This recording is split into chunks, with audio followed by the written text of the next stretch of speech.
Driving and the very old. Someone wrote in today, my father is 92 years old and still driving. The problem is that his car is beginning to look like it's been in a fight. There are significant scratches on each side and the bumpers. I'm not sure if he's hitting the side of the garage door frame, other cars, light poles, or what. I've asked him about the scrapes on the car and he just dismisses me or changes the subject. Mom died about 3 years ago and Dad has lived alone since. His travels are limited to the grocery store and his doctor. He rarely ventures out of town in his car. If he needs to go any distance, he's traveling with one of us kids. Since he doesn't go far, I'm not sure if I should be concerned about his driving. He's definitely not going over 40 miles an hour in our town. How do you know when to stop driving? Well, I think you've answered this one for yourself. Because you're worried about his driving, but you justify it because he's not driving far. But does that really matter? So 4,000 pounds on average coming at you with a driver that has a habit of running into things. I think what you're telling me is that your father's not driving safely anymore. So do a little reconnaissance. Go out in the garage. See if he is hitting the sides of the garage. Are there things in the way? I don't know about the bumpers, though. He's probably not hitting the sides of the garage with the bumpers. He's probably running into poles, hopefully not other cars, hopefully not other people.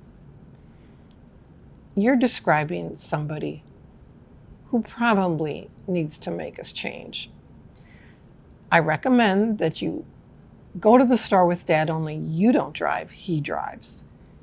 Watch how he drives. Watch how he parks. Is he safe? Can he get the car in between the lines? Does he stop properly? I'm going to guess the answer to this is not that safely. It is time for you and him to start making the transition to something else. And that is transportation by somebody else. Get an app on his phone for Uber or Lyft or any kind of rideshare site. Help him make that transition, but you have to give him an alternative that isn't calling you each time, because none of us want to be dependent on somebody else for getting around.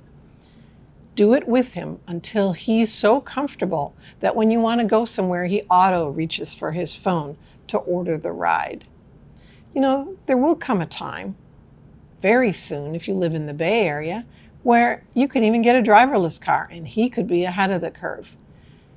The future is none of us driving our cars. Your dad can be a trendsetter.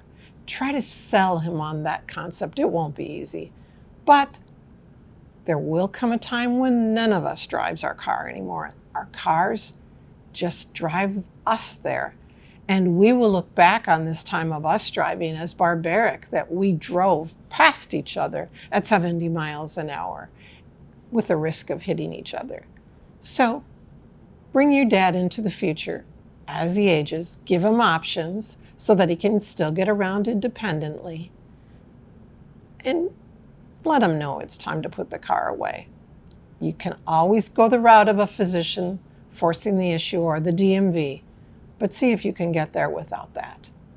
I wish you well. This is not an easy transition for any of us. That's all for today.